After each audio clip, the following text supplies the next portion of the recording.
I've long said, and I mean this, I was on the Tibetan Plateau with Xi Jinping. I traveled 17,000 miles with him. I've spoken with him more than any other head of state because it started when I was vice president, and President Hu was the president, and he was the vice president. We knew he was going to be successful. It was inappropriate for Barack to spend that time with him, but I spent a lot of time with him. I met alone with him, just he and I, and a simultaneous interpreter 68 times, 68 hours, 68 times, more than 68 hours. By the way, I turned in all my notes.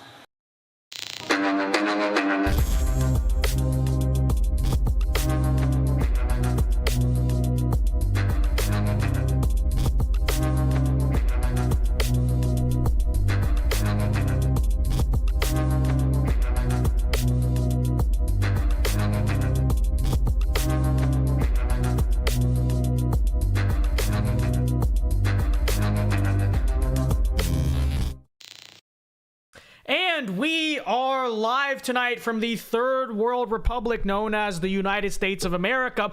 Welcome everyone to the Vince Dao Show. I am your host, Vince Dao. And before we begin, everyone be sure to leave a like right now on the stream and subscribe to the channel if you are new. We normally do this show live every Monday through Friday at 8 p.m. Eastern time. So if you're new here to the channel, thank you for tuning in and be sure to join us. The notifications go out for the stream, by the way, guys. We keep having this problem the last two nights with the stream notifications, so hopefully you guys did get notified. I know the other night it set the time wrong and then all this stuff, but glad to see you here tonight. At the top of the hour, we will first have to react to this Trump audio that they released where they said, hey, here's Trump on camera actually sharing the details of the classified documents with his staffers, and this is so over for Trump, and this is going to be the tape that single-handedly incriminates Trump. All the libs were spreading this, the neocons were spreading this, except the only problem with that tape is that it actually turns out that the entire thing has nothing to do with the documents in this trial. So we will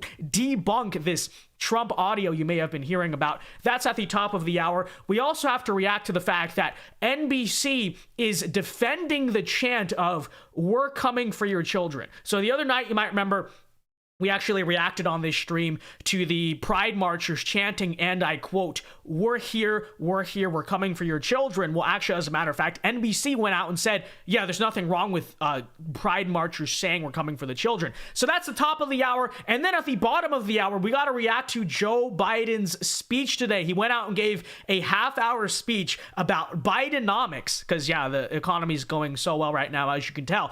And over the course, I tell you, for some reason, they had him speak for like 40 minutes, which I don't know whose idea it was, but overall, one of Joe Biden's least coherent speeches. He was all over the place the entire time, and we're going to react to it, so that'll be fun. So that's the bottom of the hour, somewhere around probably 8:20, 8:30. But first and foremost, ladies and gentlemen, we got to get to these Trump news. But before we begin, as usual, if you do want to support the stream tonight, feel free to do so by sending in a super chat. I will be reading the super chats periodically throughout the night, and as usual, we would do our Q&A portion at the end, and I may also be doing a members block tonight. Probably will do a members block tonight. So all right, with all that said, it is the hour of Dow, so let's get into the stream tonight. By the way, leave a like on the stream before we begin here, ladies and gentlemen. But okay, all right, with that said, let's get started here. So we got to talk about this Trump audio. If you've been missing the news the last few days, there's this new leaked audio of Trump sharing what are supposedly the details of the classified documents with his staffers. So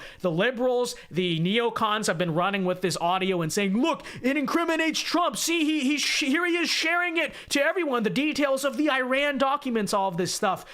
Except the only problem with this tape that they released, CNN and others released as the big bombshell against Trump, is that there is zero incrimination here, which we will react to in a second. But first and foremost, let's play the tape for good faith purposes, so that way you can hear this is what everyone is saying is going to be the end of Trump. Here you go. Bad, sick people. That was your coup, against you. Well, it started right at the beginning. Like when Millie's talking about, oh, you were going to try to do a coup. No, they were trying to do that before you even were sworn in. That's right. Trying to overthrow your election. Well, with Millie, let me see that. I'll show you an example. He said that I wanted to attack Iran. Isn't it amazing? I have a big pile of papers. This thing just came up. Look. This was him. They presented me this. This is off the record, but they presented me this. This was him. This was the Defense Department and him. So this is the part of the tape, for context, where everyone is saying, look, he's sharing the details of these classified documents with his staffers. This is obvious evidence of mishandling. But there's a catch. But we'll play the rest of it. Here you go. We looked at some. This was him. This wasn't done by me. This was him. All sorts of stuff. It's pages long. Look. Wait a minute. Let's see here. Yeah. I just found, isn't that amazing? This totally wins my case, you know. Except it is like highly confidential, secret. This is secret information. But look at this. You attack, and Hillary would print that out all the time, you know. she'd send Private it. email. No, she'd send it to Yeah. Anthony Weiner, Yeah. the pervert. Please print. By the way, isn't that incredible? Yeah. I was just saying because we were talking about it, and you know, he said he wanted to attack Iran and what. These are the You did. papers. It's pretty, This was done by the military, given to me. I think we can probably, right? I don't know, we'll have to see. Yeah, we'll have to try to Declassify. figure out it. yeah. See, as president, I could have declassified Yeah. it. Now I can't, you know, but this is Yeah, classified. now we have a problem. Isn't that interesting? Yeah. It's so cool. I mean, it's so, look, we here and I have, and you probably almost didn't believe me, but now you believe me. No, I believe It's you. incredible, right? No, Hey, bring they some never Cokes in, please. Okay. So I'll be honest, even when I first heard this, not that I ever would side against Trump in this situation, but even when I first heard this, I was like, oh, shoot, are you serious? Right? Because that's what it seems like. That's what it seems like, obviously. And you see the CNN headline, but you also notice how vague it is. Discussion about classified documents. Not a discussion about specific classified documents. They don't tell you which ones or whatever it is. And that's the problem, because this tape went viral. Everyone, it's over for Trump. It's over for Trump. Except as many people uncovered, including CBS News themselves, actually, per this CBS News reporter, Trump, was heard in this audio recording seeming to show and discuss secret documents at his New Jersey golf club. But the problem, libtards, is that the Iran memo isn't among the records underlying Trump's illegal retention charges, a source confirms to CBS News. So to put that into layman's terms, the documents that were being discussed in this leaked conversation are not being brought up in the trial. They're not the ones that he's being charged over allegedly mishandling. These are totally different and unrelated documents that, are just not involved in the case at all. So that tells you a lot, doesn't it? Okay, so here's episode 1001 of Donald Trump is done this time. Teflon Don, we're finally going to get him. It's over for Trump. And then, no, it turns out the whole thing was a sham the entire time. Yeah. It is interesting, though, how they released this, right? And Michael Knowles kind of brought up this point on his show today when he was talking about it, because if Trump were really guilty of mishandling the documents, like undisputably, this is it for Trump. If he's really guilty of all this, why was that the best they could come up with? Why not?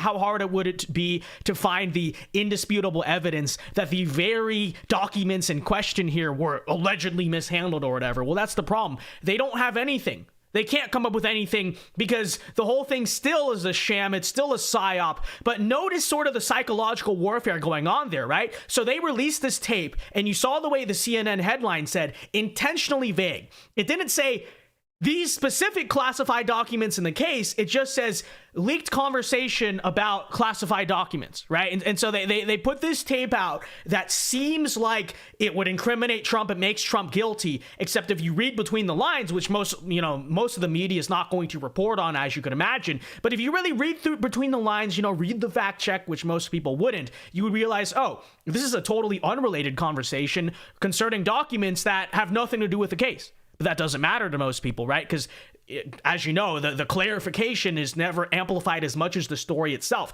And so really what they're trying to do here is they'll release this tape and then the story gets amplified everywhere, right? It'll appear to the entire public that it seems like he's so guilty, and most people will be like, well, there it is. Now it's over for Trump, right? Try to turn the public opinion against Trump. So that way, when they inevitably go through with this witch hunt here, people will just assume, well, I heard that tape, didn't I? I heard that tape. It is so unbelievably dishonest. It is, but it is psychological warfare, right? We know that this is what they do. But let it be said, at least if you watch this stream here, the whole thing is bogus, okay? Those documents being discussed in that tape have absolutely nothing to do with any of this. And so there you go. There you have the Trump document clarification there. It's called We Do a Little Bit of Clarifying. It's called We Do a Little Bit of Fact Checking. All right, moving on here with our second story, and then we got to get to this Biden speech because it is, it was quite the spectacle to say the least. But moving on here. So a few nights ago, you may remember that we covered this video of Pride marchers chanting, and I quote, at a Pride march, they were saying out loud, "We're here, we're queer, we're coming for your children." Well, NBC News, instead of saying something like, well, maybe you shouldn't say that. That's guys, I know we're doing that, but that's bad optics. No, NBC News went out today and openly defended the very chant directly of "We are coming for your children." All right. But just to contextualize it, if you guys didn't watch that segment, here is the other night of this Pride March clip we reacted to. OK, check it out.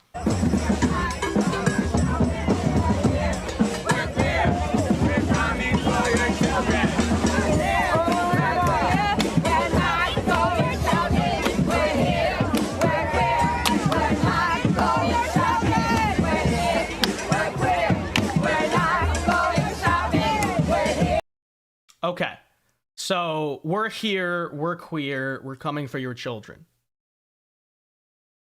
But oh no, nobody's coming for your children.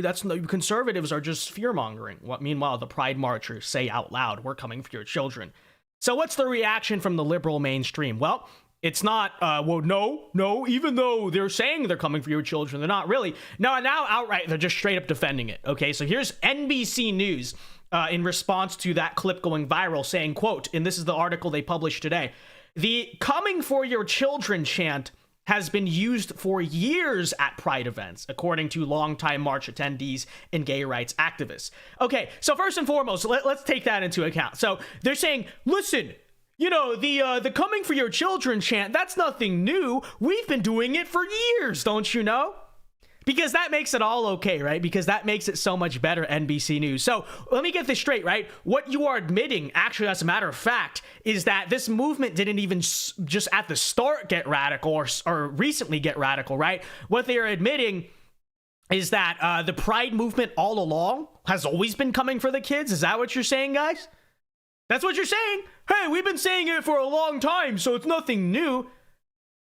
DEBUNKED vindicated there, because what have I been always trying to say about this movement? I've been saying, right? I know there's a lot of centrists out there who look at it now and say, what has happened? Now they've gone too far. But as I've always pointed out, all of these themes, right? Coming for your children, abolishing all these, gender norms, social norms, all that stuff. This stuff has always been fundamental to the movement from the very beginning. They often have denied that and said, no, listen.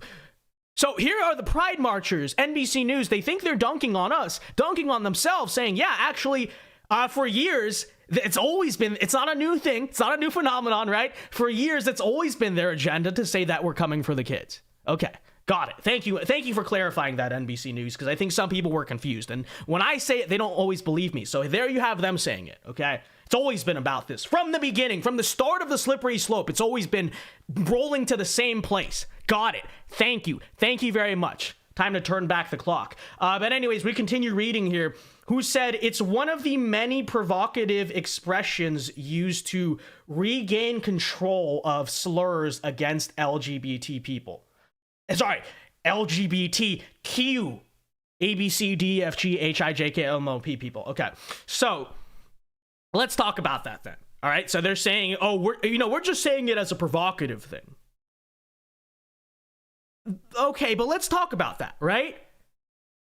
So what you're saying, oh, it's a joke as irony, or I guess that's what they think they're saying. I mean, first of all, I watched that video and they don't exactly seem to be joking about it, right? There's a way people act when they're being ironic or they're being sarcastic. That doesn't sound very sarcastic. That sounds pretty, they were saying it with pretty strong conviction. Yes, we're coming for your children. But even if we were to pretend like it was true that they were joking or being ironic, which you watch the video, it doesn't seem like they are.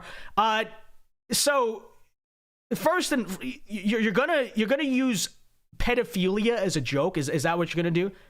Because that's what you're saying. We're coming for your children. That is pedophilia, right? That is grooming. That's what you are promoting here.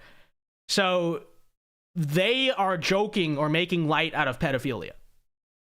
Is that what it is? Is that what they think is socially acceptable here?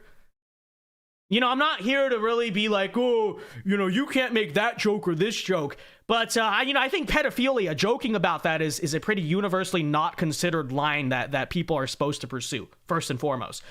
Secondly here, so can I then, if we are to take this logic where, hey, they're basically chanting, we are pedophiles. That's what they're literally chanting. We are pedophiles. That's basically what they're saying. So if we ever, for instance, see Charlottesville 2, where a bunch of like white nationalists go out there and chant this or that, chant racist stuff, whatever, can I just look at that and say, well, you know, they're just being provocative? You know, they're just joking, right? If I went out there and jokingly said, I'm racist, would we get the benefit of the doubt here? Or would people just say, he admitted to being racist, right? It's just so silly. It's ridiculous. Okay, it's ridiculous. You shouldn't be saying this stuff to begin with because it's not funny, and nor is it provocative, nor is it convincing to anyone. Who do you think you're trying to convince here? Because all you're saying, you know, here's the accusation. For so long, we're coming for your children. We're coming for your children. How does you going out there and chanting openly, yes, indeed, we are coming for your children. Yes, indeed, we are being pedophiles. How does that help your situation? It certainly doesn't. This is a ridiculous article. It's a ridiculous defense. It ignores so many different things, including the fact that it was pretty clear in that video that it wasn't, oh, it was a joke. It was irony. I didn't pick up on that at all. I don't think you guys picked up on it at all. But apparently that's what NBC News is saying, that it's all just a joke. It's all just, they're just trying to be provocative. Yeah.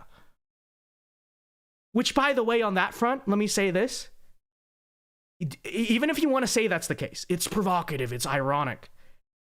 If you look at the history of this movement, do you understand a lot of the things that started off as irony actually became just mainstream normal things? Because before you had the, the Transformers, what did it all start with? Drag, right? Oh, it's a joke. That's what they say about drag, right? It's just provocative, or it's meant to be funny. It's a joke, you know, men dressing up as a woman. It's not a serious thing. Don't be so serious about it, bro. Like, okay. So then look what happened there.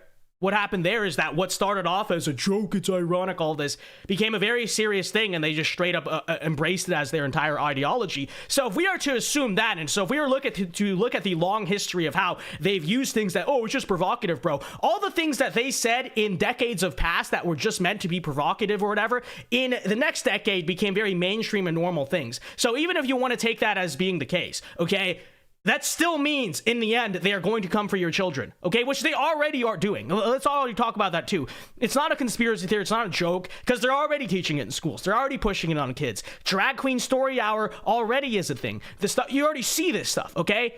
So the logical leaps you have to go to say, it's provocative, they don't really mean it. If they don't really mean it, why are they doing it? And if they don't really mean it, how come all the stuff in the past they said they didn't mean, they always 100% of the time meant? It's a joke. It's ridiculous. It is absolutely ridiculous. But anyways, we're going to move on here to talking about the Biden speech. But first, everyone be sure to leave a like right now on the stream. And again, if you do want to super chat to support the show tonight, it is greatly appreciated. Your super chats are the main way we keep the lights on here in the studio and the main way to interact with me.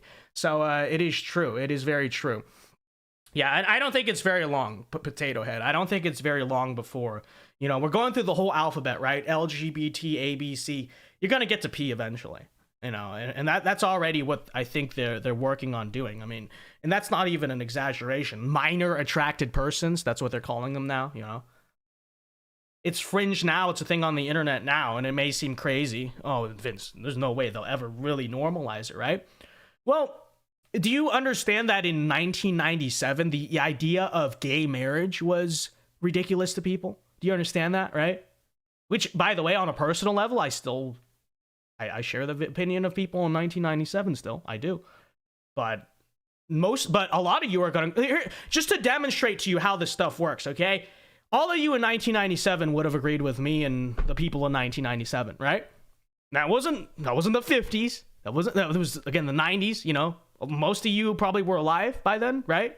At least you were a baby, whatever. This is in most of your lifetimes. 70% of Americans opposed the idea of two men getting married. Forget any of this other stuff. Marriage, right? Now, if I go out there and say, you know what? I still oppose gay marriage.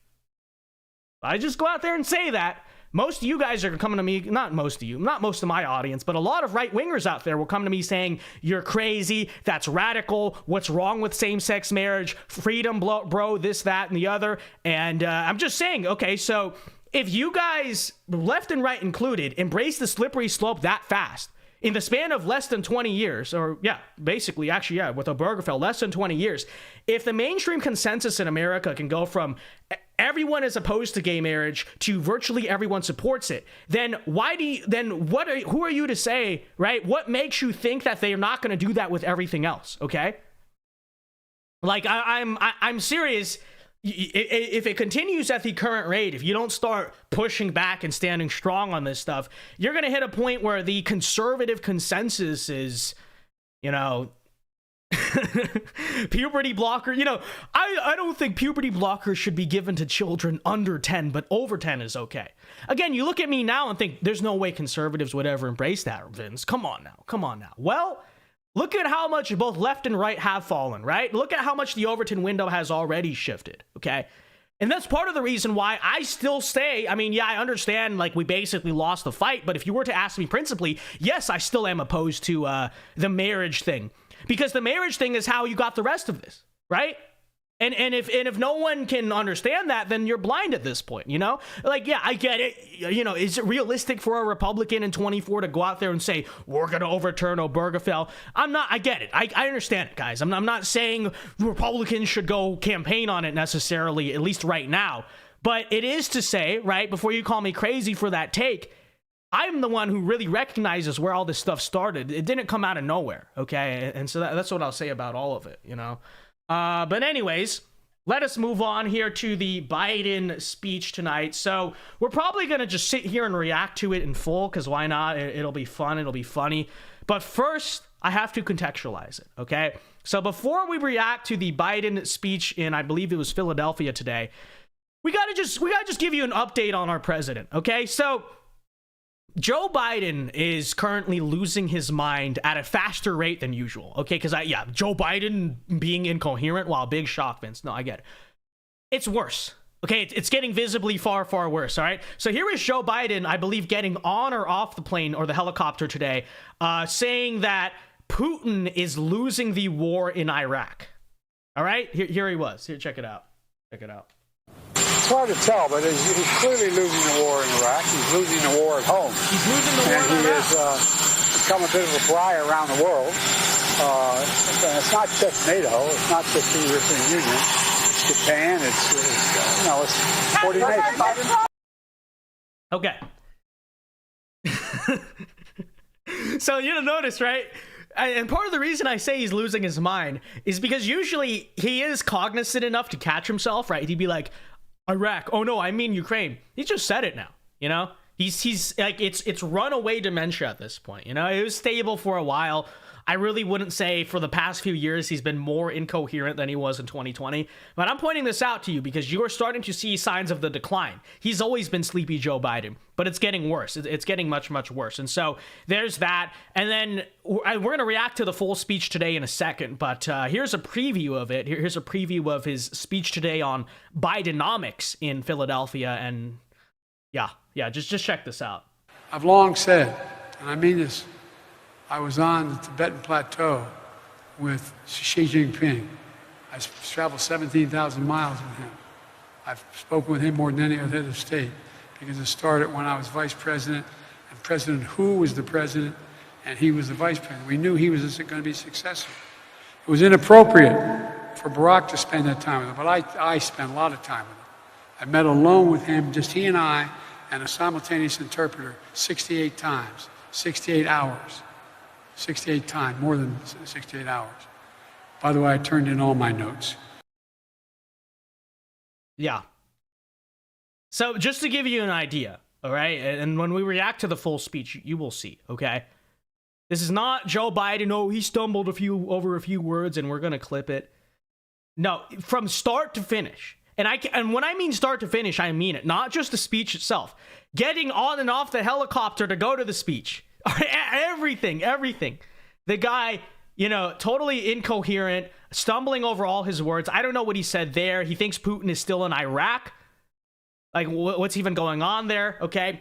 And what is the source of this? Well, this is very interesting. Well, it was reported today that when Biden was boarding that helicopter, Chicago. Okay, I'm sorry. That was a Joe Biden moment. I guess Chicago is where he gave the speech. Okay, so as Joe Biden was boarding the helicopter today, people noticed that he actually has the marks on his face that seem to indicate that he has a CPAP machine. CPAP is the machine the breathing thing you sleep with for people with sleep apnea. All right? Now, I'm not here to dunk on people with sleep apnea. I mean, most men get it, sooner or later in life. Joe Biden has it. That's not really even disqualifying. A lot of older men have it. That's not what I'm here to dunk on.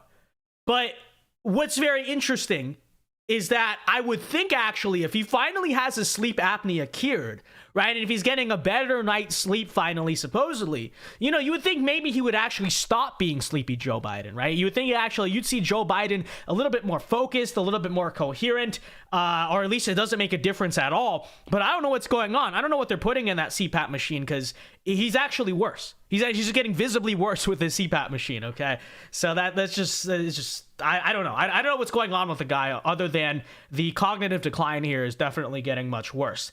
But the funniest part, the dumbest part, okay, that's making fun of him aside, getting into the substance of what he's about to talk about in the speech we react to here, he went out today and announced this term of Bidenomics, all right? So this is his big thing. He's touting his economic accomplishments, which is a strange, interesting strategy to say the least, right? Because,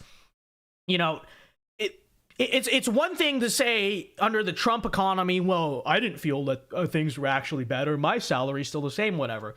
But there's not a single American besides a few BlackRock investors and perhaps Joe Biden himself, because he's just too senile to notice. There's not a single American in this country right now that thinks the economy's doing well. Like no one does. Liberals don't. Republicans don't. Now, they may blame different sources, right? Republicans would say it's Joe Biden's fault. Democrats would say, no, it's because of COVID and Trump and all that stuff. I get it. But fundamentally, who in this country thinks that the economy's doing good? Nobody does. But it's a very interesting strategy by Biden world. They're now just trying to run on saying, yes, Biden did a great job with the economy, guys. That to me is a brain dead strategy, but let's read here. So Bidenomics is about growing the economy from the middle out and the bottom up, not the top down. Because, of course, if you look at the economy right now, that's exactly what is happening, right? BlackRock's getting very rich. Corporations are buying everything up. Bill Gates is, buying out the U.S. real estate market, all of this stuff. So ordinary people, they can't afford homes. They can't afford groceries. They can't afford gas. But the economy, clearly, as you can tell, is building out from the middle out to the bottom up, right? Nobody believes that. And that's the problem with him campaigning on this in 24. He'd be much better off just doing what he did in 2020, saying, yeah, I'm going to be a stupid and incompetent president, but at least I don't have Trump's personality, right? At least I brought decency back into American politics. Because this strategy, Bidenomics, it's not it. Nobody's going to buy this. But we continue reading here. It's an economic vision where we make smart investments in America. Okay, because that's what's happening, right? Educate and empower American workers. Do you feel empowered, guys? And promote competition to lower costs and help small businesses. Because, yeah, we definitely don't see big corporations taking over the entire economy right now, right? Again, here's the thing about a good economy versus a bad economy as a political rule when it comes to presidents, okay? When the economy is good, it's easy for people to not notice. And this was part of the problem, perhaps, with the Trump economy, right? Is that, people still feel like, oh, well, I'm working paycheck to paycheck still, you know, I still have to work for my money. It's still not, life still isn't easy, right? And the problem with that is, well, perhaps that is true, but that's always going to be true, right? And so that's why a good economy can sometimes, though, be hard to sell, because if a person is still like, well, I'm still living paycheck to paycheck, which you basically probably always will, no matter how good it is, right? But if I'm always living paycheck to paycheck, then maybe I don't notice a good economy. But the thing about a bad economy is everyone notices, right? When the price of stuff, you know, stays about the same or maybe goes down slightly, okay, fine. People don't really notice. Oh, I got a 2% tax cut. Well, I'm a dumb libtard. I don't care about that. But when everything is more expensive, when you can't buy a house, when you can't have stuff, everyone notices that, right? And that's the problem with this Bidenomics thing. It's like I said, if I were managing Biden's campaign, I would just say, ignore the economy. Just try to ignore it. Because nobody believes it's good. I don't care what charts you show me. Hey, look, this is doing that. Like, we all live in the real world. We see how the price of stuff is. We see how the housing market is. Cars, anything you want to buy is expensive. Everything is worse. Everything freaking sucks. Nobody believes that, right? Nobody believes that. So we say all that to get in now to the very incoherent and gaslighting speech that Joe Biden made today in Chicago. Sorry, let me correct myself there, Chicago. And I figure since the news is kind of boring lately, we got about half an hour left here on the stream. The speech is about half an hour. Let's just sit down, folks, and react to the full Joe Biden speech tonight. Maybe not the full thing. If we get bored, we'll tune out. But we'll just start here from the beginning. Let's get into it, ladies and gentlemen. This was Joe Biden's speech day in Chicago. We're going to react to it live, debunk it live, all get mad at it live, and laugh at it live. But before we get into that, let me read these super chats here. Burgundy Blue for $10 says, great show so far, Vince. Thank you very much for the $10, Burgundy Blue. I wish you had more viewers, but the news cycle is so dead lately. You know, everyone's bored. You get these weeks. This is the other annoying thing about Biden being president. Okay, selfishly, I need Orange Man back because yeah, under the Biden presidency, you get so many just boring news weeks. Under Trump, something was always happening. We need him back. We need Orange Man back. It's so true. But he says, have you seen the new Johnny Harris video on JFK, Nixon, Cuba, and the deep state? I have not seen it. It has a liberal bias, but I think it'd be interesting to react to on the members block. Thank you for the $10, Burgundy Blue. I mean, is it interesting to you or is it interesting to people? I mean that respectfully and honestly, okay? Every time he sends me something on the members block, everyone's like bored and they don't want to watch it, okay? I don't know. We might check it out. The members block tonight, I want to react to the Why Are You Gay interview, okay? I want to sit there. We're going to listen to Pasta, all right? We're gonna relive a classic moment in internet history. So, by the way, be sure to join us tonight on the members block. You can become a channel member at the link in the description. We're going to react to Ugandan interviews because that will be fun. But we may check that out sometime. Okay, Burgundy for $5 says, at least he didn't say the Soviets' invasion of Afghanistan is failing due to our brave Mujahideen fighters. Thank you for the $5. It is so true. If you guys do want to super chat tonight to support the show, it is greatly appreciated. I will read them periodically and, of course, at the end. But all right, here we go. Let's get into the Biden speech today. Here you go, ladies and gentlemen. Oh, we got to actually play the speech. Hold on. We got a Biden freeze frame. All right, here we go. Let's hit play.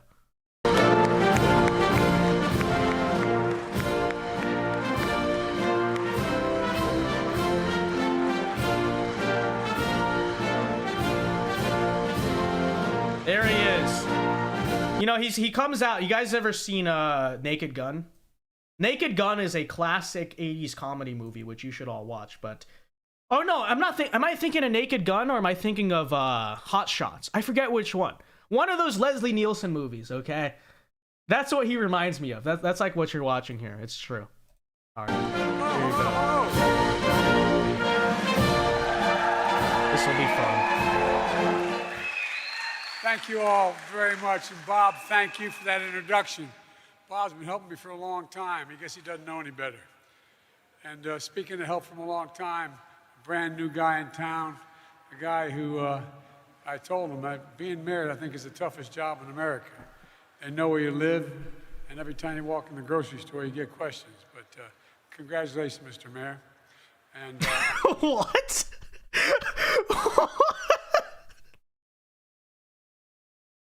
What did he just say? I'm telling you, this is his whole speech. What did he just say? I have no idea. What the heck? You're doing a good job. Thank you. Mayor Yes. Brandon Johnson. Yes. Dark Look, Brandon. There's a guy that helped me more than, I can say this without equivocation, helped me more than anybody in America get elected last time. A single person, your governor. He stepped up, he raised money, he raised support. Governor, you're the best. Thank you for being such a good friend. I really mean it. It's so true, Republican hanging thinker. around Yes, with he is the heroines. hotshot president. Thank you for the two. Tammy, He- God love you. literally, You're literally. the best too, I tell you. But you know what? My good friend Dick Durbin, he is a good friend. We've worked together a long, long time in the United States Senate. He's the single most effective senator in getting things done. That's not a joke. It's not just Judiciary Committee. He's made sure that we got more judges appointed. We've appointed more African American women to the federal bench than every other president. Guy, you thought I was joking, right? You thought, no, Vince, you're taking it out of context. The whole speech is incoherent. This guy is actually losing it, okay? Like, more than usual. It's getting worse. Because usually, Biden, he goes through it and he stumbles a few times. The whole thing, okay? We just started. Republican thinker says that's the hotshot president. Literally, this is the hotshot president. It's true. The whole thing. What is he even saying? What is he talking about? And the funniest thing, this goes on for 37 minutes. It's a long speech for Biden standards. Whose idea that was, I don't know. But this is half an hour, guys. This is half an hour of him just stumbling. But let's continue. Combined. It is indeed so, Joe. And he got the first and brightest, Justice Ketanji Brown. I said I was going to put a black woman on the court, and he put her on the court for me. Dick, you really are the best, man. And by the way, when I have questions about just about anything at all beyond the Judiciary Committee, I still call him anyway for his advice. So thank you. And Representative Danny Davis. Danny, you've been a good friend for a long time. Republican thinker says at least the hotshot president was a badass. Real. Member of Congress, elected officials here today. Thank you for the two. Thank you for the welcome, and welcome me to Chicago. First quarter of the 20th century, the poet Carl Sandburg described Chicago as a city of big shoulders. A city of big shoulders. He was describing the big shoulders of a working class American town who were building this city. At the same time, building the middle class. I'm here in Chicago today for the first quarter of the 21st century to talk about the economic vision for this country. The economy that grows the economy from the middle out, the bottom up, instead of just the top down. When that happens, everybody does well. The wealthy again, middle class under Biden. Are you feeling that? Like, what is he even talking about? And I get it too. He's in Chicago. He's trying to speak to like black voters, Democrat. Do they feel that either? I feel like it's actually the worst there, right? Inflation, the housing crisis, all that's actually the worst in these places. But he's there like, we're helping the middle class. Yes, by selling all your real estate to BlackRock, we're helping the middle class. No, who's going to believe this? I'm serious about this. I know voters are stupid. I get it. I understand that. And I'm not saying economics alone wins elections. That's part of the Republican mistake is we just think if we just say economy, that's going to win. Never wins. Okay, culture war is a big thing. But just on the economic front, who buys this? Nobody does. And he goes here and speaks about half an hour for it? It's ridiculous. But everybody does well. The poor have a ladder up, and the wealthy still do well. We all do well. This vision is a fundamental break from the economic theory that has failed America's middle class for decades now. It's called trickle-down economics, fundamental economics, trickle down. The idea was, it's belief that we should cut taxes for the wealthy and big corporations. And I know something about big corporations. There's more He's running out of breath. in Delaware Incorporated than every other state in the union combined. Let's listen to that again. I want them to do well, but I'm tired of waiting for the trickle down. Economics, trickle down. The idea was, it's belief that we should cut taxes for the wealthy and big corporations. And I know something about big corporations. There's more corporations in Delaware Incorporated than every other state in the union combined. I want them to do well, but I'm tired of waiting for the trickle down. It doesn't come very quickly. Not much trickle down at my dad's kitchen table growing up. And it's a belief that we should shrink public investment in infrastructure and public education, shrink it. That we should let good jobs get shipped overseas, and we actually have a tax policy that encourages them to go overseas to save money. We should let big corporations amass more power while making it harder to join a union. I meant what I said when I said I'm going to be the most pro-union president in American history, and I make no apologies for it. Okay, Joe, that all sounds great, kind of. But, part of the problem is under your economy, partially because, your Federal Reserve and the banking system under you is doing all this stuff.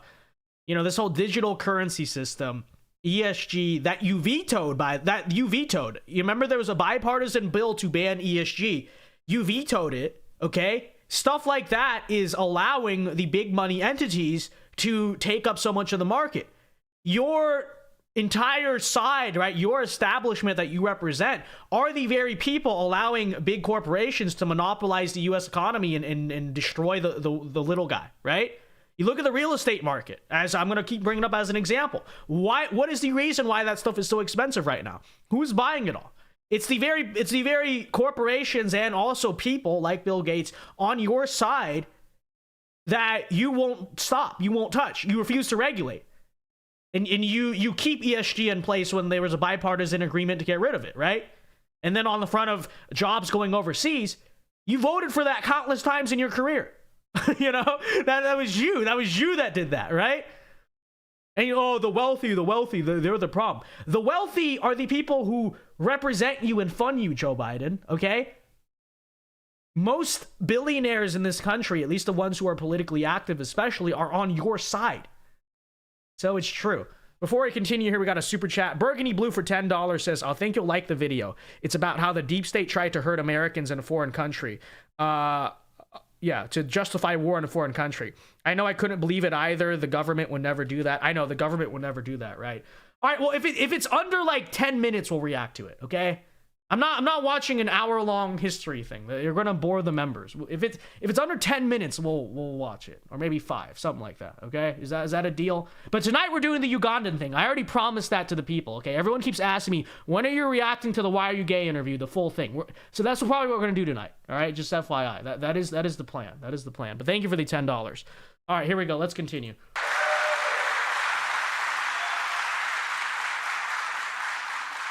My predecessor, if my mom were here, God bless his soul, my predecessor enacted the latest iteration of the failed theory. Tax cuts for the wealthy. It wasn't paid for, and the estimated cost of his tax cut was $2 trillion. $2 trillion. Now Republicans are at it again, pushing tax cuts for large corporations and the wealthy, and adding trillions of dollars to the deficit. Trillions. Folks, let me say it as clearly as I can. The trickle-down approach failed the middle class. It failed America. It blew up the deficit. It increased inequity, and it weakened our infrastructure. It stripped the dignity, pride, and hope out of communities, one after another, particularly through the Midwest, Western Pennsylvania, and heading west. People working as hard as ever couldn't get ahead because it's harder to buy a home. It's total gaslighting. That's just not start true. a business, retire with dignity. The first time in a generation, the path of the middle class seemed out of reach. And I don't think it's hyperbole. I think it's a fact, no matter whether you're a Democrat, Republican, or Independent. I knew we couldn't go back to the same failed policies when I ran. So I came into office determined to change the economic direction of this country. Oh, wow. People were struggling so much in the 80s because, obviously that was a notoriously bad time in America, as everyone remembers it, right? But here's the Joe Biden argument. People were struggling so much in the 80s, which is why I'm doing better. It's like, dude, okay, you want to talk about all these things. The struggles of being middle class, all that stuff. It's the worst under you, fool. Okay, and part of the reason is because you won't take control of some of the things that are destroying this, right? You won't take control of the real estate market. You won't do any, you won't stop ESG. You won't do any of this stuff. It's your fault, dude. It's literally you. It's just nonsense, To move bro. from trickle-down economics to what everyone on Wall Street Journal and Financial Times began to call Bidenomics. I didn't come up with the name. Bidenomics. I really didn't. I now claim it. But Sleepynomics. they're the ones that used it first. I got asked by a press person this morning, getting on a helicopter in Washington, why, when I asked you about Bidenomics a long time ago, you said you didn't know what it was. I said, I didn't name it Bidenomics. I didn't realize The Economist and the Wall Street Journal did. But I think it's a plan that I'm happy to call Bidenomics. Bidenomics. And guess what? Brandonomics. Bidenomics is working. When I took office, Really? Is it? Actually, it is working because it's working at empowering BlackRock, empowering Bill Gates, giving money to all your evil rich libtards that run the world, and and actually screwing over the little guy, and forcing them to be reliant on the BlackRock and ESG system of the world. It is very true. But all right, we can see JD for $5 says Dem strategy throughout history. What would get me the most votes? Rep strategy. How do we convince people to vote for our policies? It is true. That's part of the reason why we keep losing, is because we really just have to go and get those votes. That's what it's about. So thank you for the $5. It is real. We talk about it all the time. And I guess your message sent twice. Not sure what that's about. You might want to see if YouTube wants to refund you or something there. I don't even know how that works. I don't even get the money until like long after. So I don't know. But let me know if there's something we can do there. But all right. Thank you for the $10, I guess, JD. Appreciate it. All right. Let's continue on here.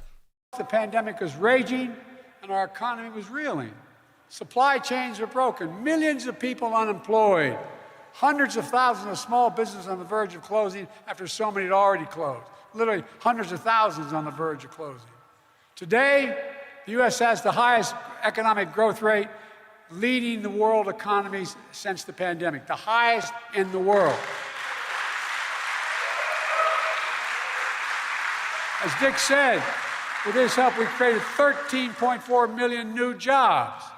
More jobs in 2 years than any president has ever made in 4 and 2. And folks, it's no accident.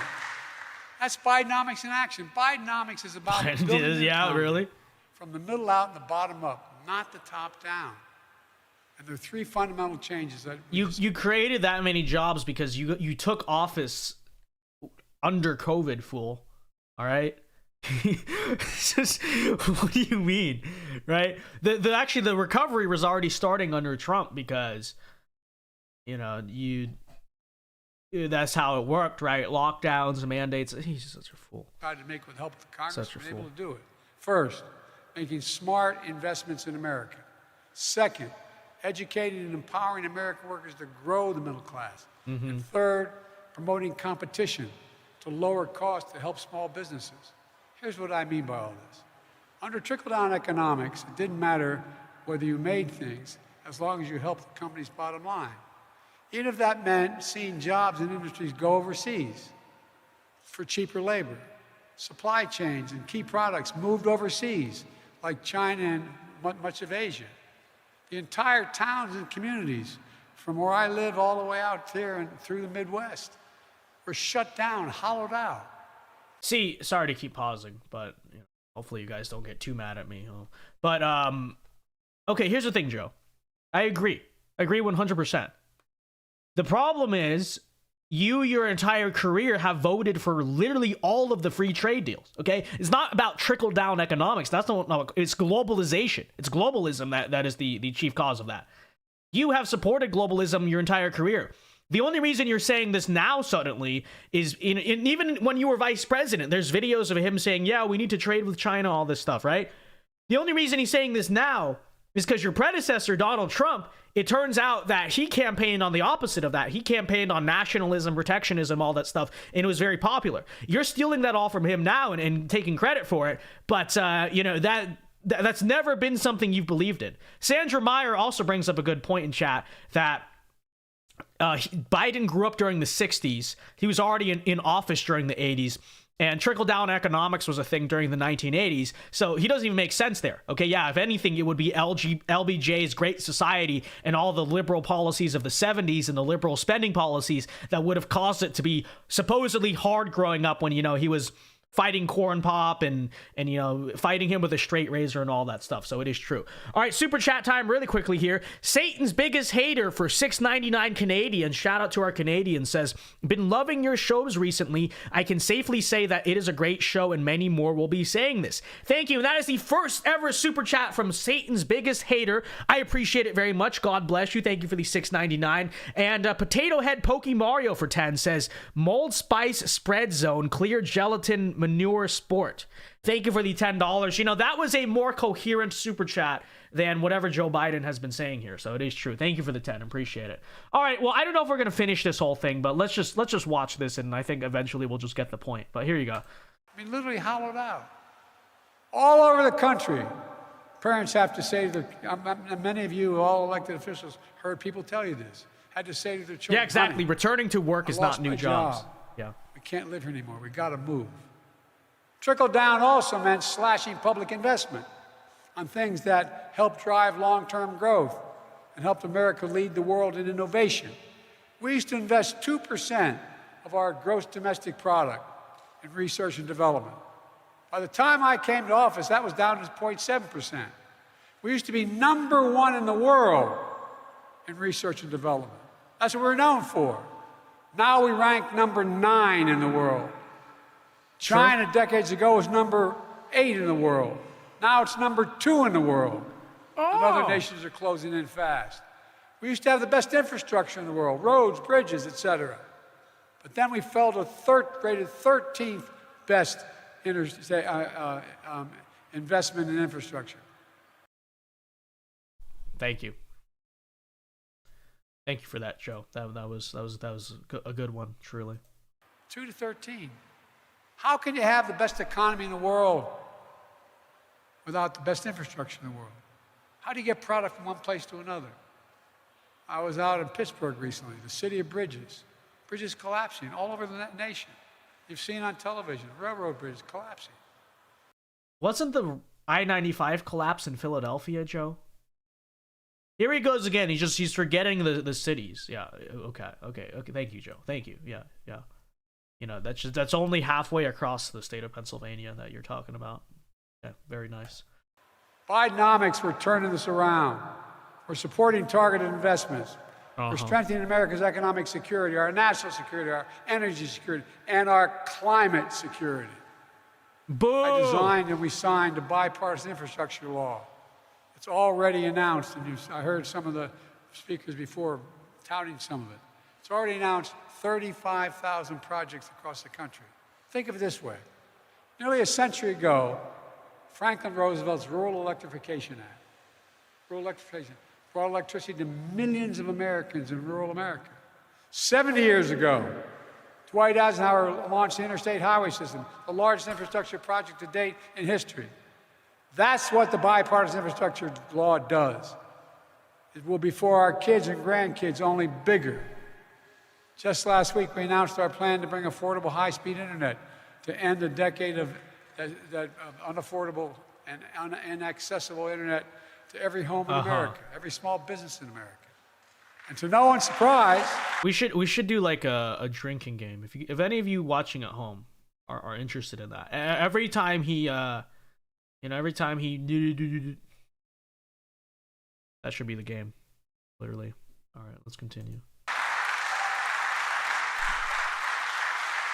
And to no one's surprise, it's bringing along some converts. People strenuously opposed, voting against it when we had this going on.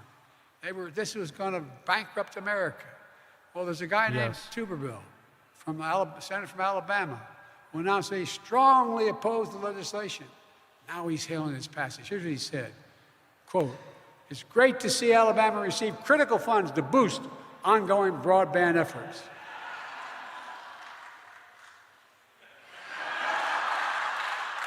We're replacing every single lead pipe in this country and putting our children's health back directly.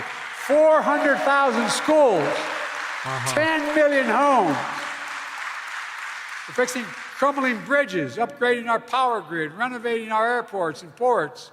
So the problem is not infrastructure. The problem is that there's a bunch of nonsense thrown into the bill, including, just like speed cameras. I know that, dystopian. A bunch of random climate stuff, unrelated, whatever nonsense. And I virtually guarantee you, keep track of this in 10 years, right? Because you probably will see some genuine fruits of the infrastructure bill. Maybe the internet's faster in some place, certain road gets paved or whatever. But I virtually guarantee you, most of that they will find has just gone to nonsense. It's either been wasted, or it's gone to speed cameras, or it's gone to surveillance, or it's gone to electric car subsidies or Green New Deal. Bunch of nonsense that doesn't work, and it's just whatever, right? So keep track of that. Genuinely, everyone should keep track of that. Let's see where we are in 10 years. And Dick, one of you talked about that, how important that is for the Great Lakes as well. Last week we opened I-95 back where I live. What was that? And you go up the East Coast. It's one of the most important links in the entire East Coast. Well, guess what? A guy driving a truck knocked down a whole bridge and the whole block, 4 lanes of the highway. Uh-huh. I went up there, and I said, we're going to get this the #1 project to get done. Within 1 week of my being there, 2 weeks of happening, tanker trucks that crashed and caused this overpass that has 150,000 vehicles travel on it every day and 14,000 trucks. It's critical to our economy. We did it with union workers. We closed all the loopholes. We used all American products, all American materials. We used federal infrastructure project. And made in America. Made in America. Not a slogan. It's actually happening. Joe Biden has some of the worst vocal inflections ever. You ever notice that? Because normally you do want to use pauses and ups and downs and all that stuff in speeches. It's just he does it at the most random points. He'll just start yelling for no reason and then take it back. And there's no plan, there's no structure to it. He'll just be like, we built the infrastructure and then we did it. And then he just starts pointing at you like an angry old man. Get off my lawn, kid.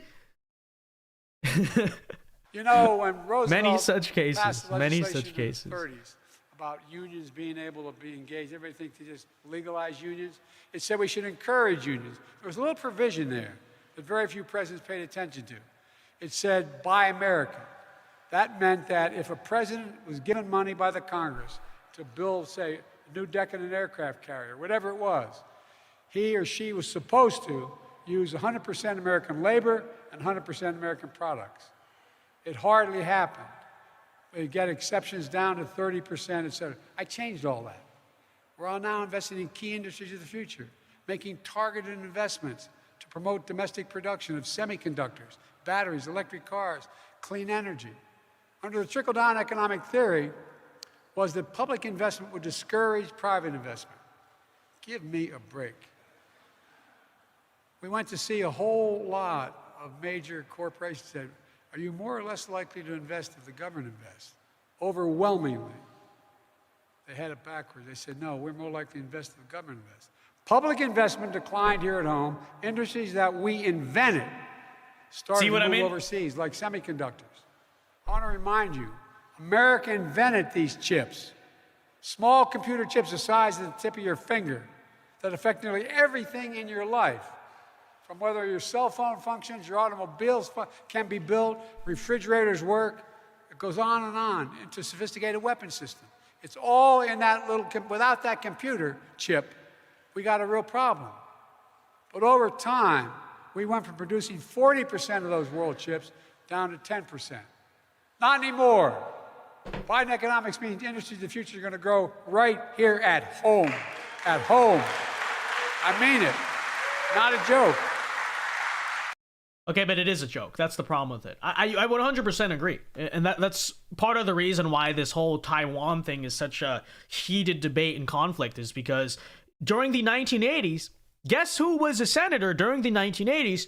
American tech companies, those early startups, right, started moving semiconductor production to Taiwan, and now it's basically stuck there, right? And now because we have not kept up our technology at home to keep up with that, the whole world, China and the United States alike, are reliant on the Taiwanese chips.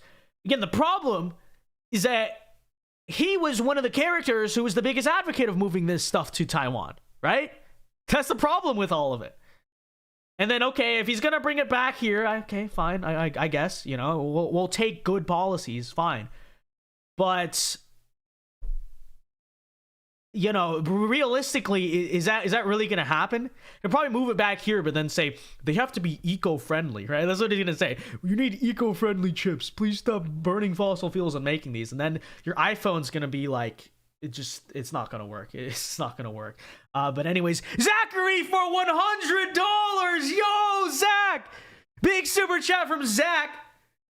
Big numbers. Everyone give a round of applause for Zach. Let's go, okay? Money Zach. Big boy Zach. Super Pack Zach, all right? $100 from Super Pack Zach says, hey, Joey boy, if you want to improve from 13th on roads, how about you stop glamorizing college and forgive their debt? In college, encourage kids to join me in roads. I'm on a crew of 4 people that's responsible for replacing all the buttons in Sonoma and Skagit County, Washington. Thank you for the $100. Big donation there from Zach. Here's the problem, though, Zach, right? Here's the problem, all right, is that Joe Biden doesn't want domestic Americans, normal kids like you, to work on the roads. Who does he want to do that? Illegal immigrants, right? Don't worry, Jack. We'll just have migrant labor do it for us. So that is the problem. But yes, thank you for the $100. Big donation there from Super Pack Zach. We love to see it. Mega donor Zach. Appreciate it. God bless you, man. God bless you, man. Carrying the stream tonight. Thank you very much. All right, let's continue on here. Let's see. It's 9. I mean, we'll continue this just for a few more minutes because I don't want to sit through all of this. We basically get it. But let's skip ahead here. I see Joe Biden moving his hands a lot. So let's see what he's saying here, okay? Conversation and incidentally ate. My dad used to say, remember, a job's about a lot more than a paycheck. And I mean this, I give him my word. He would say, a job's about a lot more than a paycheck, Joey. It's about your dignity. It's about pride. Yeah, my dignity, bro. Bro, yeah. That's why your son's. You clearly didn't teach that to your son first and foremost, and really to yourself either. Yeah, he clearly never internalized that. This man embodies dignity, right? With his Corvette. It's about being able to look your kid in the eye and say, honey, it's going to be okay. Think about it. I mean, literal sense. Think about that. It's about your dignity, how you're treated. But your dignity. Being able to make a living, you can tell your kids it's going to be okay.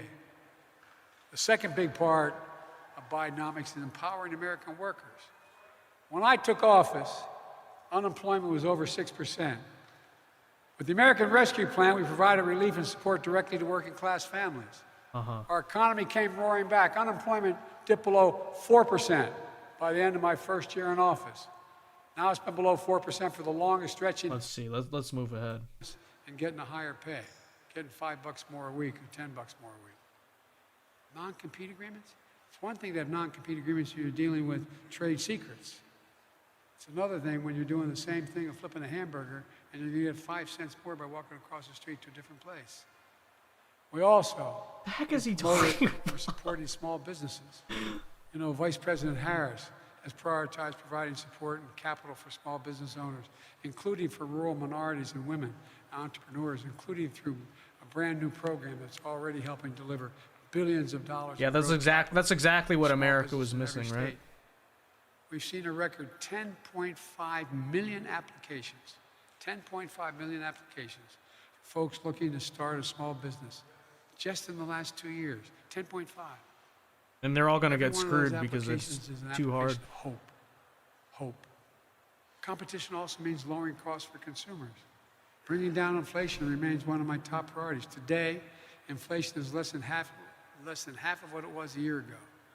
And that inflation caused by Russia and by the war in Ukraine and by what's going on. Is that whose fault it is? But we knew we had to do more. Russia! There's more than one way to bring Russia's down fault. Another expression my dad used to use, for real. He'd say, Joey, he said, at the end of the month, the question is, after you pay all your bills, do you have just a little left for breathing room? just a little less for breathing room. All your bills paid. Do you have anything left? A little bit less, little bit left for you know, crack for your son, right? Isn't that what everyone wants? Well, inflation eats into that, obviously. Joe expressed an empathy like Satan enticing you to sin. Real.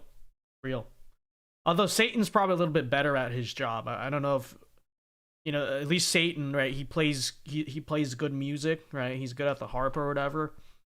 Biden, he's just like, I'm empathetic to you, Jack. I don't know if it sells. I think Satan is probably a better salesman in that regard, but yeah, it is true. Thank you for the $2. But guess what?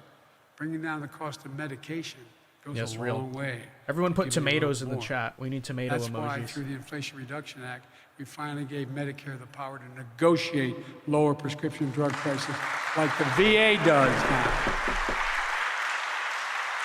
We've been trying to get this done, Dick and I, for decades in the Senate. This time, we finally beat Big Pharma for the first time. You know, same drug made by the same American company, sold in Chicago, is more expensive than that same drug sold in Toronto, Great Britain, France, Germany, any city you can name, for real. Now seniors on Medicare are paying as much as $400 less, who are paying $400 a month for insulin last year, are now paying $35 a month. Because guess what? You know how much it costs to make that insulin? 10 TEN dollars. Package it, Could you maybe imagine? 12 total. And the guy who invented it, Can you imagine being the producer on Biden's mic? Because he keeps.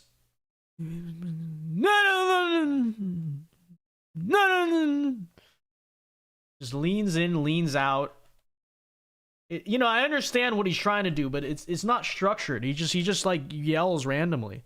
insulin didn't even And then ask he for just whispers a randomly. patent because he wanted everybody to have access to it. We're just finishing the first round of negotiating drug prices. And we'll say the taxpayers this year, 160. All right, we basically get the point, but the last few, I'm gonna go to like the last 4 minutes and just see how it ended. All right, and then we'll do super chats, and then we'll basically wrap it up and do the members block. Okay? So Suggested that it's only available if you have a 4-year college degree. You can work at a teacher or work at a tech center. These new factories that are opening, these fabs that are opening for semiconductors, without a college degree, you're going to make $100,000 to $130,000 a year working those fabs. Why is he pointing at me?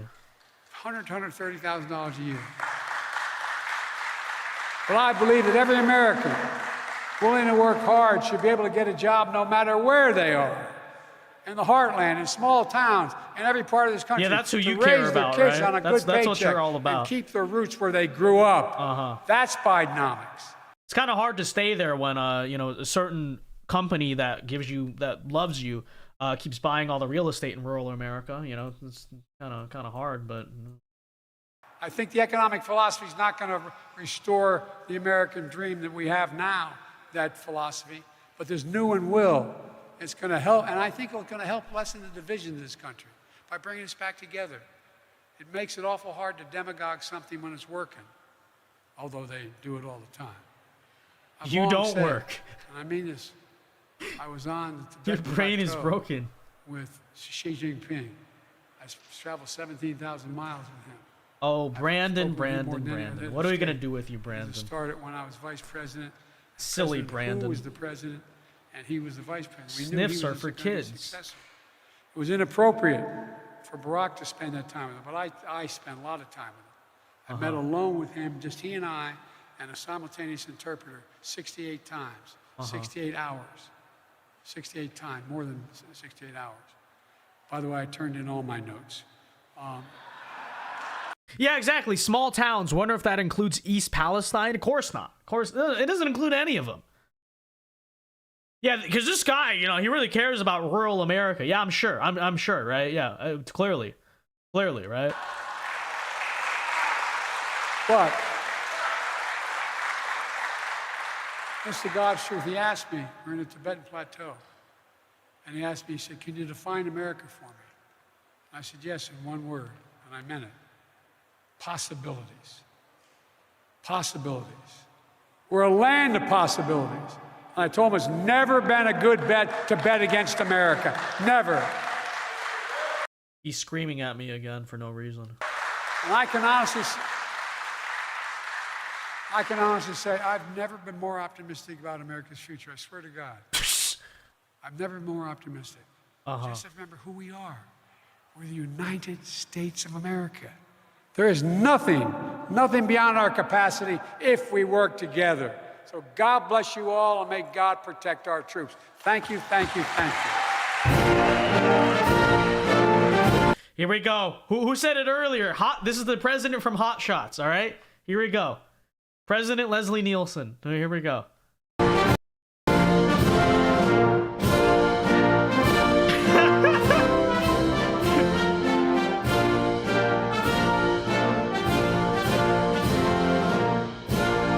Vladimir Putin is shaking in his boots. Truly. Truly. All right, well, ladies and gentlemen, there wraps up the Joe Biden speech. We will do super chats here until 9:30, and then I'll call it a night. But yeah, we're open now to super chats and Q&A. So questions and comments, thoughts on the speech you got, feel free to send it in via the super chats. And, you know, obviously your support is greatly appreciated. Let me make sure I didn't get anything on Streamlabs tonight. I don't think we did. Okay, we're good. But yeah, thoughts, guys? Thoughts? Most coherent Joe Biden speech. You know, it's funny though, because you know, my liberal doppelganger, you guys remember Victor Shi, the liberal VinceDao, he went out after this speech and he said, I think, let me pull it up for you actually. I need to get his words exact because I cannot, it would not be in good faith to paraphrase them because it is so unbelievably cringe, okay? So here you go. His reaction, again, liberal VinceDao's reaction to the speech, and I quote, was, "I am just so damn proud to call Joe Biden my president after that speech." Who's with me? Okay. So, you know, the speech where he kept talking at random volumes and, you know, it was incoherent half the time. And you know, he says he's just so damn proud to call Joe Biden his president. Is that how you guys felt? Were you damn proud? So real. You know, I'd love to have him on the show at some point, but it seems to me he's a direct shill for the Democratic Party, because that's the only people who talk like this. So, you know, I don't know how realistic it would be to happen, but Victor Shi, you should come on the show sometime. Vince Mao, he needs to come on. So it's true. It's true. Challenge him to a boxing match. I mean, I don't even think he would even do an interview, so we will see. So, Dirty Mike says, "Where's your tie and jacket, Vince? Do you take this job seriously anymore?" All right, listen. Where's your tie? Where's my tie and jacket? Okay. Well, where's your super chat, Dirty Mike? See, because you personally and you alone do not super chat the show. I had to sell it. Okay. I had to sell it to some crack dealer. Okay. So there's some homeless guy out there running around with my blazer. This is literally the case. This is literally true, and it's all your fault, Dirty Mike.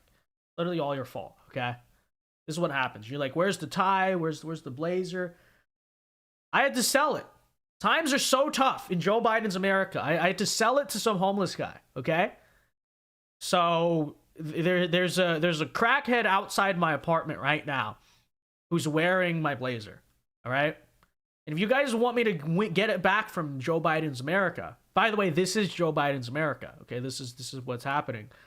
You know, feel free to check out Noble Gold Investments and super chat the show. It's true. It's true. This is how it goes. All right. Let's see. What's the weirdest super chat you've received? I don't know. I don't really keep track. I mean, I have gotten some weird ones, but I can't really think of the weirdest one I've received, honestly, off the top. I mean, I've gotten a few of like girls asking me on a date, but I wouldn't consider that weird. You know, I am a straight man. You know, I'm not.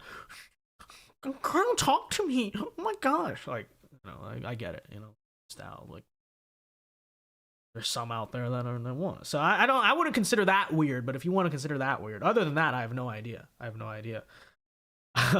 The homeless guy had money for your suit. Well, you know, homeless guys, they're doing stuff these days. You know, the crack pipes are free. You know, they take more government money than I do. So, you know, this is what it's about. You see, they're in 5-star hotels, Sandra. Don't you know this? You haven't seen New York? They put the homeless people in 5-star hotels now. So yeah, I had to give the ties to the big guy. Yeah, real.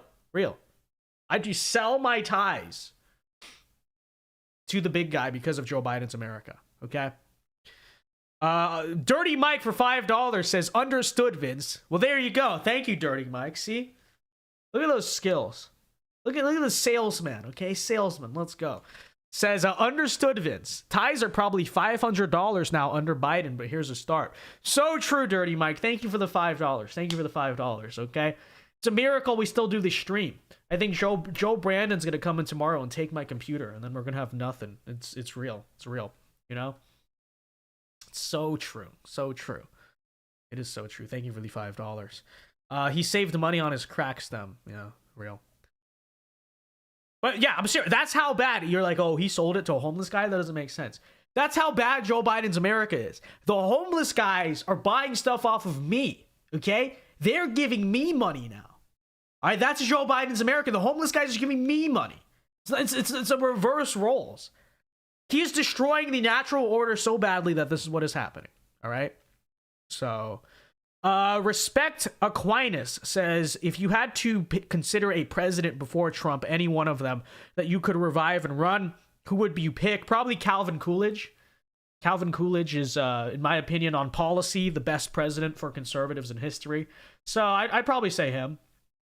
I mean, I guess you could revive George Washington, but, you know, I feel like George Washington would probably just be confused at the world today. He'd be like, once thou this?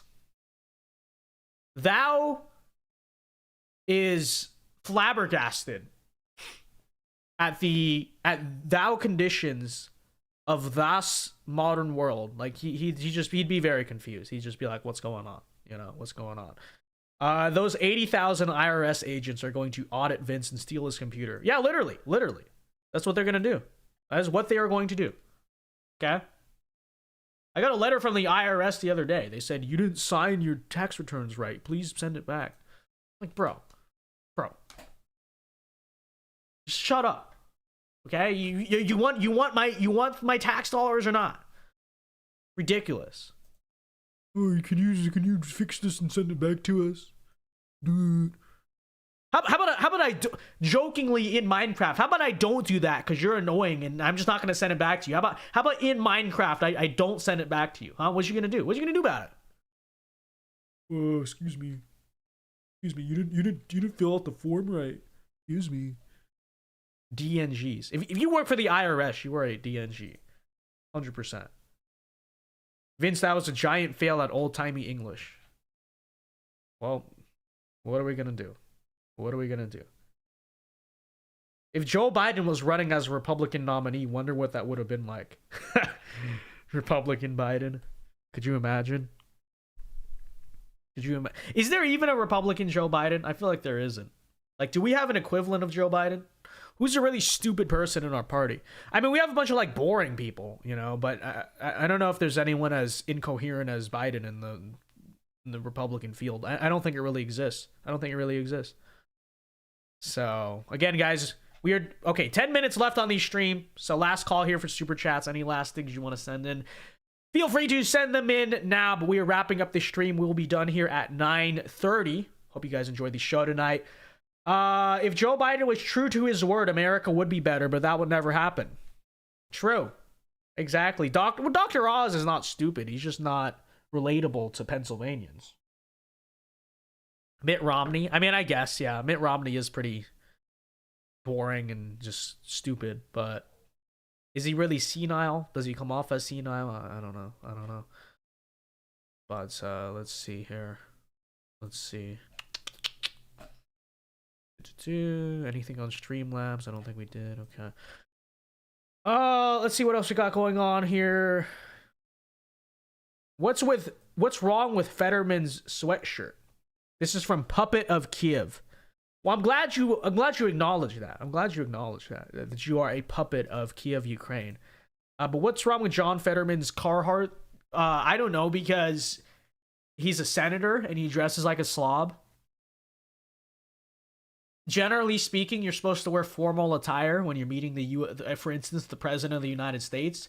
And here he goes wearing, like Champion shorts and a Carhartt hoodie. Like, there's something called decorum. Now, I know you're puppet of Kiev, so you might think, oh, well, Zelensky showed up to Congress dressed like a slob too, so who cares? I mean, fair enough. But that is my problem with it. My problem with it is that elected officials should respect to some degree decorum, right? Serious countries have people who dress seriously, when they're doing serious things. And John Fetterman's not serious. He looks like a slob. He is a slob. Maybe if he wore a suit, he'd actually know how to talk, but, he doesn't take himself seriously. And here he is. Still can't believe that poor sick man ended up as a senator. Well, it really does go to show you how strong the Democrat machine is what it's all about. Because, Biden, Katie Hobbs, John Fetterman, they can elect anyone with their machine. So the Republicans need to start building their own machine, but we don't understand this. We're still all hung up on candidate quality. It's not about the quality of candidates. It's not. It really isn't. Because all the candidates, they say, oh, that's a bad candidate. In almost every case, the Democrat was worse, okay? It was worse, right? Maybe if you want to say Herschel Walker versus Warnock, okay, fine. But besides that, what, Katie Hobbs was a better candidate than Carrie Lake? No. Dr. Oz was not a good candidate, don't get me wrong. But John Fetterman was better than he was? Give me a break. It's stupid. Tudor Dixon versus Gretchen Whitmer, another example. This is never true. This is not true. The issue is not candidate quality. The issue is they have a political machine. We don't, right? They understand how to build it. We don't. And we still stand here and have these stupid debates about electability of the candidate as if it's 2016 or something. No, it's not. Okay? The way the voting system works now is, can you turn out more ballots than them? Can you go and basically harvest votes, by illegal means from your base? That's what it's about. That's what got Katie Hobbs elected. That's what got John Fetterman elected. It had nothing to do with candidate quality. John Fetterman is mentally retarded, okay? And I get it. We could have had a better candidate than Oz. Sure. It was last minute. Sean Parnell dropped out. Trump, nobody really had a choice, okay? Don't get me wrong. But still. Yes, Dr. Oz was not a perfect candidate by any stretch. At the same time, John Fetterman is mentally retarded. Okay? He's mentally retarded. I don't even mean that in an offensive sense. I mean that by medical standards, he is a retard. If they can elect that over, some like suburban night type candidate, then clearly the issue's not candidate quality, is it? It's not candidate quality. It's not the Trump endorsement. It's like it has nothing to do with that. It's nothing to do with that. It all comes down to they have a political machine and we don't. That's it. Yet all these fools don't get this. And they'll still say stuff like candidate quality, This is why I don't buy the whole Donald Trump is unelectable thing. I don't buy it at all, right? Because if they can elect a fossil like multiple times, Joe Biden, John Fetterman, Katie Hobbs, maybe not a fossil, but she didn't even campaign. Do you guys realize that? She did not campaign. Katie Hobbs didn't campaign from the basement like Joe Biden did. Why is she there? Among other things, why is she there? She is there because the Democrats understood the political machine and we didn't. That's why. And so the Republican nominee, regardless of who it is, can win if they play the cards right with the machine. My whole thing with Trump is that when it comes to turning out the base, Trump is the best at that. right? We know this. He's going to turn out rural America more than anyone. He's going to turn out the Republican base more than anyone. I know the counter argument. Yeah, Trump turns out people for him, but he also turns out people against him. That used to be true, but you are seeing now that doesn't make a difference. The Republicans have built their machine. I mean, the Democrats, I should say. They have the built-in machine. No matter what, they're going to get all their votes, right? It's a matter of, do we match their number of votes? Okay? And my whole thing is that Donald Trump, of all the Republicans out there, has the best chance to do that because he's a high turnout, high energy candidate. That's what you need now. Okay? That's what you need now. It's no longer about winning the suburbs. It's not, actually. It's about just, can you throw as many votes out there as they can? You know? It's not the 80s anymore. It's not. It's not even the 2010s. Okay?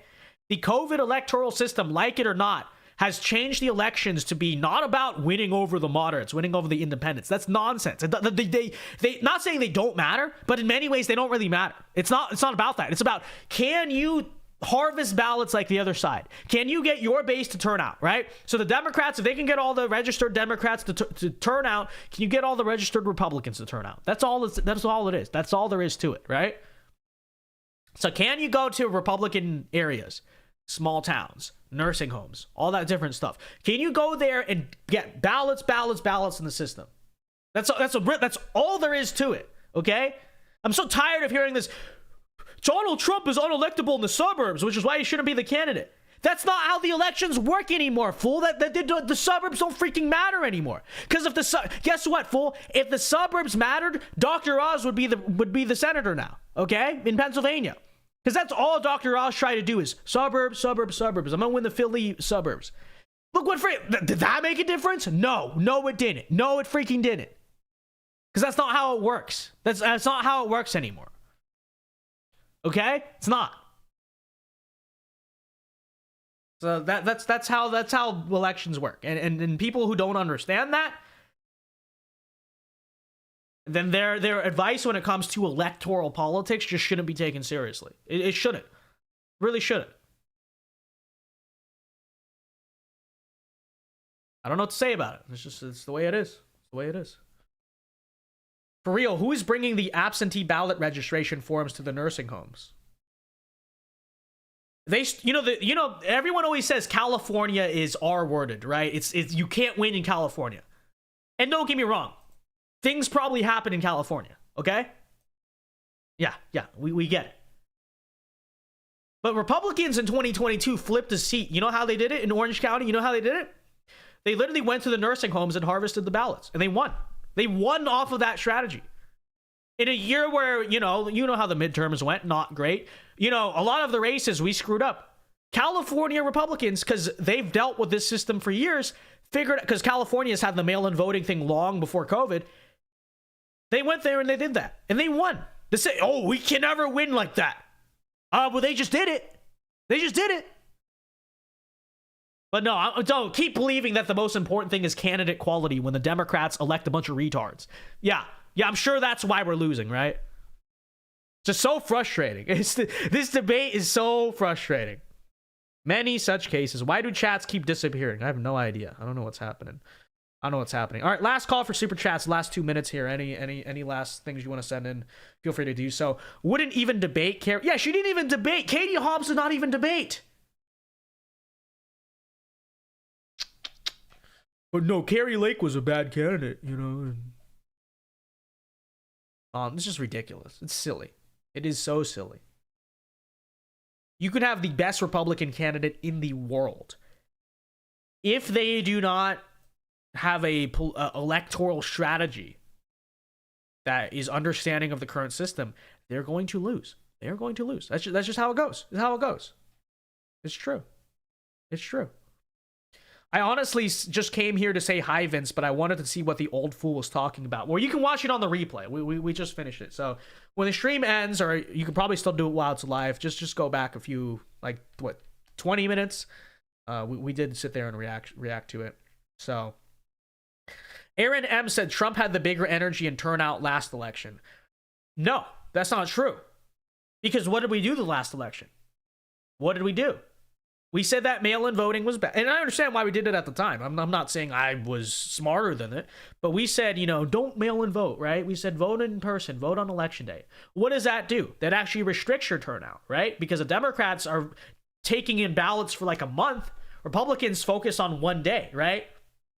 And so it's like you start the game down 28-0 and try to make it back. It's actually not a smart strategy. Why get down 28-0? Because then on election day, what happens? Someone gets caught up, someone decides not to vote, right? You know what happens, right? That's the issue. 2022, we did a similar thing. Now we kind of understand, and now there's people saying, no, we need to embrace mail-in voting. We need to do all this stuff. Not because we like it, but because it increases turnout, right? It increases turnout. When you only focus on election day, you are narrowing your potential turnout because you're focusing all on one day. I think everyone should vote on election day. That would be the system if I could reform it. But until we are able to reform it, if they're voting for a month, then you have to vote for a month. And you have to encourage everyone to vote for a month. Because then, you can get people, but when all you hear is election day, and that's the only focus, and there's no promotion of early voting, then guess what happens? Yeah, your super devoted Republicans are going to vote. But all those, less politically involved people who are just like whatever, but they don't vote, right? The Democrats get all those people. They get all those people.